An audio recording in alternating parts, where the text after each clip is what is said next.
मेरे साथ मौजूद हैं गौतम बुद्ध के वरिष्ठ चिकित्सक और भारतीय जनता पार्टी के कार्यकर्ता के तौर पर अपनी राजनीतिक पारी इस समय शुरू कर रहे, या उसको ये कहें कि उसको आगे बढ़ा रहे डॉक्टर वीएस चौहान साहब।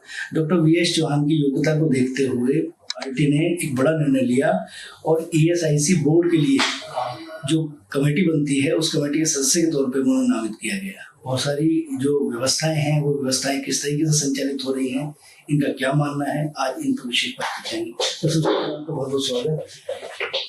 सबसे पहला सवाल, क्योंकि इस समय हम स्वतंत्रता दिवस के आसपास हैं, तो इस समय हर घर तिरंगा अभियान जो चल रहा है इस पर आपको क्या मानना है?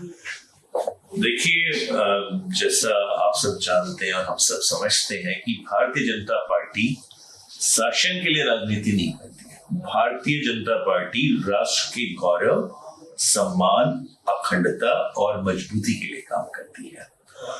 और हम सबको पता है कि हम लोग 15 अगस्त 1947 को आजाद हुए और उस आजादी में जिन लोगों ने कुछ नाम हमें पता है, पर ऑनेस्टली बहुत नाम ऐसे हजारों जिनके बारे में कोई नहीं जानता। मैं पोर्ट ब्लेयर की सेलुलर जेल गया हूँ, 2 बार गया हूँ। वहां कम से कम 6 से 8 हजार नाम लिखे हुए हैं जिनके बारे में नहीं पता। तो उनके बलिदानों से, उनके त्याग से हमें स्वतंत्रता मिली। तो भारतीय जनता पार्टी का एक ये उद्देश्य है कि हम घर घर जाके लोगों में एक स्वतंत्रता की भावना को जागृत करें, वो इसमें एक बहुत प्राइड फील करें कि हम आज स्वतंत्र हैं, और उस स्वतंत्रता को बचाए रखना, उसको बनाए रखना, और उसमें जिन जिन लोगों ने त्याग और बलिदान दिया है उनको याद करना इसका परम उद्देश्य है। क्योंकि अब नई जनरेशन आ गई है जो आजादी के बाद पैदा हुई है, लेकिन जो गुलामी का दौर है उसकी कोई कल्पना भी नहीं कर सकता। आज भारत बहुत मजबूत है, समृद्ध है, बहुत सबल है, सक्षम है, शिक्षित है, और हर तरफ बहुत काम हो रहा है। तो इसका ये तभी हुआ कि जब हम आजाद हुए, हम स्वतंत्र हुए, और आगे भारतीय जनता पार्टी के नेतृत्व में 2014 से जो काम शुरू हुआ है वो अद्वितीय है, अद्भुत है। डॉक्टर साहब, ईएसआईसी बोर्ड की बात करें तो ईएसआईसी बोर्ड किस तरीके से जो आपकी कमेटियां हैं उनकी मीटिंग्स होती हैं, लगातार अंतिम पायदान पर खड़े हुए व्यक्ति को किस तरीके से बेहतर इलाज मिले, उसके लिए क्या नई योजनाएं बनाई जा रही हैं?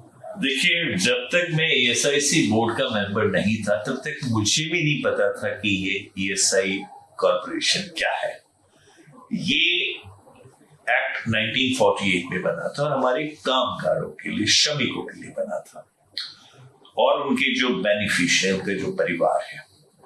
आपको मैं बता दूं राजकुमार जी, आप एक बहुत वरिष्ठ पत्रकार हैं। जब मैं इस बोर्ड में आया, हम लोग आज करीब 16 करोड़ इसके बेनिफिशियरी हैं। यानी इस देश की आबादी का 10% से ज्यादा ईएसआईसी बोर्ड केचर करता है, जिनमें उसका परिवार है या उस पर डिपेंडेंट है। 16 करोड़ लोगों को चिकित्सा सुविधा देना, इंश्योरेंस कवर देना, ये बहुत बड़ा काम है।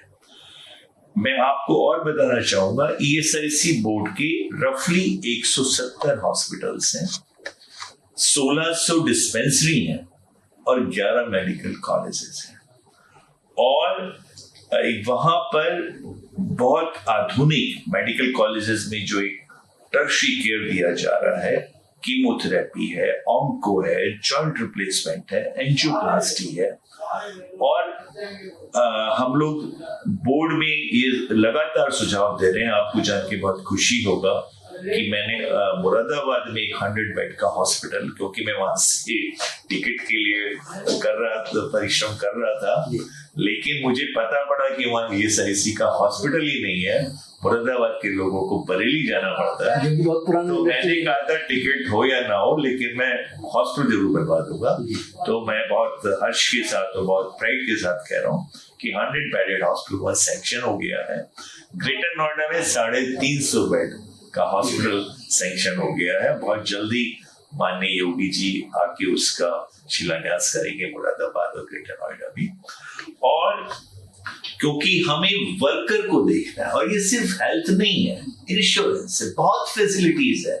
बल्कि मैं चाहूंगा कभी इस पे बड़ा डिस्कशन मैं आपके साथ करूं, ताकि पब्लिक को पता पड़े कि ईएसआईसी बोर्ड क्या कर रहा है।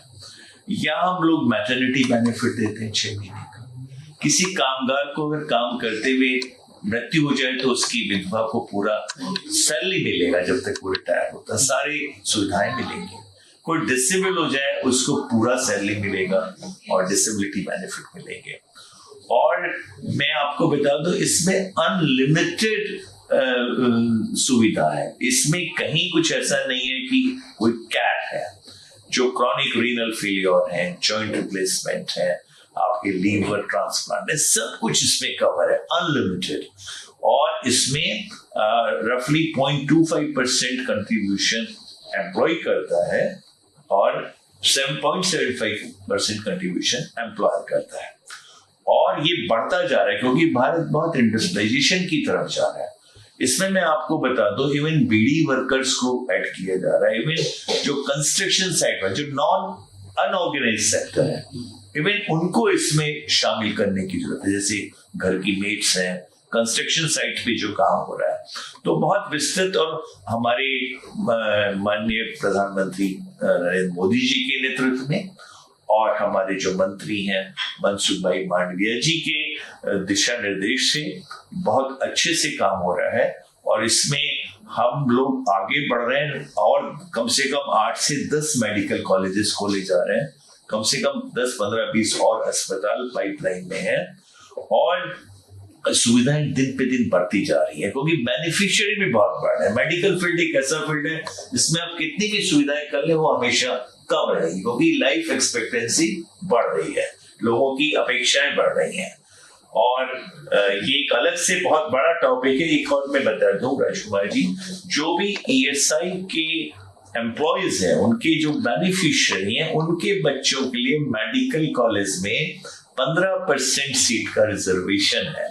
और जो बिल्कुल नॉमिनल मिनिमम सी फी 2, 4, 5, 10 हजार पे वो डॉक्टर बनेंगे। तो बहुत सुविधाएं कामगारों को दी जा रही हैं, उनके परिवारों को दी जा रही हैं। वहाँ आयुष पे भी काम हो रहा है, वहाँ पंचकर्मा सेंटर खुल रहे हैं, वहाँ पे दवाइयाँ पूरी निःशुल्क दी जा रही हैं। और ये बहुत एम्बिशियस प्रोजेक्ट है।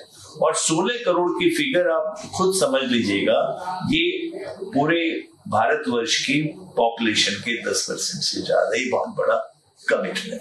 अच्छा डॉक्टर साहब, एक सवाल निश्चित तौर पर उठता है क्योंकि हम लोग हिंदुस्तान महाशक्ति बनने की तरफ अग्रसर है। और एक किसी देश की बात करें तो महाशक्ति अगर किसी को बनना है तो स्वाभाविक तौर पर स्वास्थ्य और शिक्षा ये तो बहुत महत्वपूर्ण है। जिस तरीके से आपने बताया कि बहुत अच्छे काम चल रहे हैं, लेकिन हमेशा गुंजाइश रहती है क्योंकि आप जिस जिले से आते हैं वो जिला औद्योगिक नगरी के तौर पर आता है, पूरी दुनिया के लोग यहाँ पे हैं।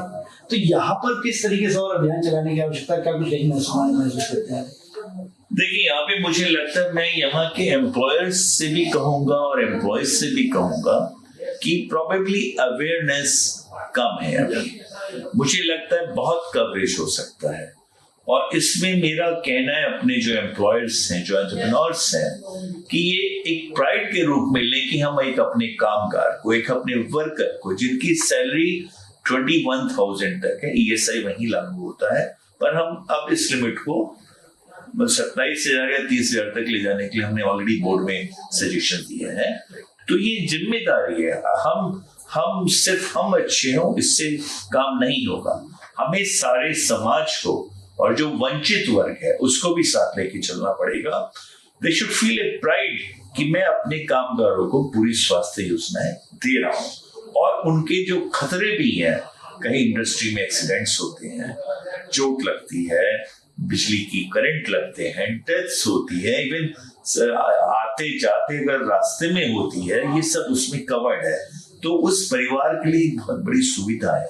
इस पे कभी भी हम लोग चाहेंगे कि अगर इसमें और अवेयरनेस, मैंने बल्कि अपने माननीय मंत्री मनसुख मांडविया से रिक्वेस्ट किया कि कभी मैं आपको बुलाऊंगा और हम एंटरप्रेन्योर्स को बुलाएंगे, तो जितने ये बेनिफिट ये दे रहे हैं ये पब्लिक को पता होना चाहिए। और ऐसे में राजकुमार जी, आपका बहुत बड़ा योगदान हो सकता है प्रेस का, अगर आप सब लोग इसमें लगे, इस कंट्री में साधनों की कमी नहीं है, अवेयरनेस की कमी है। हमें पता नहीं है कि सरकार हमारे लिए क्या क्या कर रही है। निश्चित तौर पर स्वस्थ परिवार से ही स्वस्थ समाज बनता है, और स्वस्थ समाज से ही स्वस्थ राष्ट्र बनेगा, तभी हम महाशक्ति बनेंगे। अवेयर होइए, जागरूक होइए, अपने आसपास के माहौल को बेहतर कीजिए। कैमरा पर्सन अमित के साथ राजकुमार चौधरी, नेटवर्क 10।